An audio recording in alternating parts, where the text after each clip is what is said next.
Hi everyone, let's talk about how to fix DraftKings withdrawal delayed. So to fix a delayed DraftKings withdrawal, you can start by checking the in-app withdrawal.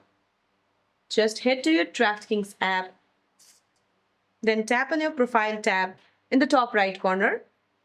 Scroll down and select withdraw. Then look for the withdrawal tracker link to view the real-time status of your request.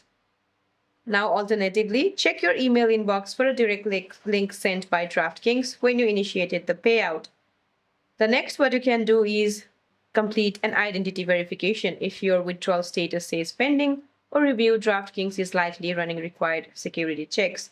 Just check your app notifications or registered email for a verification request, and then go to your account settings to upload a clear, legible photo of your government-issued ID or proof of address if prompted. So that's it for this video guys. I hope this video is helpful. See you in my next one.